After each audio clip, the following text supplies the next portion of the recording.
अगर ये निकल गया तो चाह मैं पियावांगा, अगर ना निकल सकिया तो चाह ये पियाएगा जी। मुंडा लगा जी कोशिश करन, हुण लगूगा पता।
इधर देखी, इधर एक मिनट, इधर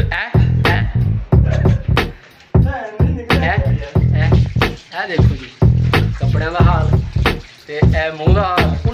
2 घंटे मुशक्कत तो बाद बच्चा फिर भी बेटा पैसे कट दो चाह दे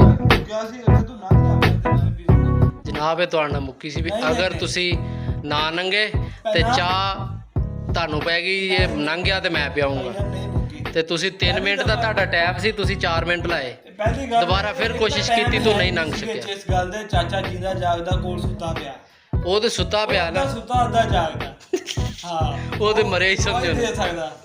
ਚਲੋ ਉਹਦੀ ਗਵਾਹੀ ਪਵਾ ਦੇ, ਅਗਰ ਉਹਨੇ ਸੁਣੀ ਗੱਲਬਾਤ ਤੇ ਮੈਂ ਪਿਆ ਦੂੰਗਾ। ਗੱਲ ਨਹੀਂ ਵਿੱਚ ਹੋਈ, ਪਹਿਲੀ ਸਿੱਟੇ ਗੱਲ ਇਹ ਹੋਈ ਵੀ ਤੂੰ ਲੰਘ ਗਿਆ ਤੇ ਮੈਂ ਚਾਹ ਪਿਆਉਂਗਾ। ਇਹ ਐਸੀ ਗੱਲ ਕੋਈ ਨਹੀਂ ਹੋਈ, ਨਾ ਲੰਘਿਆ ਗਿਆ ਤੈਨੂੰ ਜੁਰਮਾਨਾ ਵਾ ਜਾਂ ਤੂੰ ਪਿਆਏਂਗਾ। ਪਹਿਲਾਂ ਇਹ ਬਾਅਦ ਗੱਲ ਹੋਈ ਹੈ ਜਦੋਂ ਲਾਲਾ ਅਸਲਮ ਆਇਆ, ਉਦੋਂ ਤੂੰ ਕਹਿੰਦਾ ਨਾ ਲੰਘਿਆ ਗਿਆ, ਹੁਣ ਤੂੰ ਟਾਈਮ ਵੀ ਆਪਦੇ ਕੋਲ ਹੀ ਦੇਤਾ। ਟਾਈਮ ਭਾਈਜਾਨ ਇਹ ਤੁਹਾਡਾ ਮੋਬਾਈਲ ਮੇਰੇ ਹੱਥ 'ਚ ਆ ਭਾਈਜਾਨ, ਮੋਬਾਈਲ ਠੀਕ ਆ ਚੰਗਾ ਸਗੋਂ। ਤੇ ਅਗਰ ਤੁਸੀਂ ਨਾ ਚਾਹ ਪਿਆਈ ਤੇ ਇਹ ਮੋਬਾਈਲ ਤੁਹਾਨੂੰ ਕੋਈ ਨਹੀਂ ਮਿਲਣਾ, ਠੀਕ ਆ। ਤੇਰੀਆਂ ਮਸ਼ੂਕਾਂ ਦੇ ਫੋਨ ਆਉਣਗੇ, ਉਹ ਮੈਂ ਹੀ ਸੁਣਾਂਗਾ, ਠੀਕ ਆ। ਉਸ ਤੋਂ ਇਲਾਵਾ ਕੋਈ ਹੱਲ ਨਹੀਂ ਜਾਣਾ। ਫਿਰ ਵੇਖ ਲੈ, ਚਾਹ ਪਿਉਣੀ, ਮੋਬਾਈਲ ਨਹੀਂ ਦੇਣਾ। ਨਹੀਂ ਚਾਹ ਤੇ ਪਿਆਏਗਾ ਨਾ, ਮੋਬਾਈਲ ਦੇ ਦੇਣਾ। ਚਾਹ ਪਿਆਏਗਾ, ਮੋਬਾਈਲ ਦੇ, ਚਾਹ ਨਹੀਂ ਪਿਉਣੀ। ਮੋਬਾਈਲ ਦਿਨਾ ਮੈਂ ਚਾਹ ਪਿਆਏਗਾ ਯਾਰ, ਚਾਹ ਪਿਆਉਂਗਾ ਮੈਂ, ਮੋਬਾਈਲ ਨਹੀਂ ਲੈਣਾ। ਅੱਛਾ ਚਲੋ ਚਾਹ ਪਿਆ ਦੇ, ਮੋਬਾਈਲ ਨਾਲ ਹੈ ਦੋਨੇ ਕੰਮ। ਬੈਠਿਓ ਭਾਈਜਾਨ, ਪੈਟਰੋਲ ਬੜਾ ਮਹਿੰਗਾ ਹੋ ਗਿਆ ਜੀ।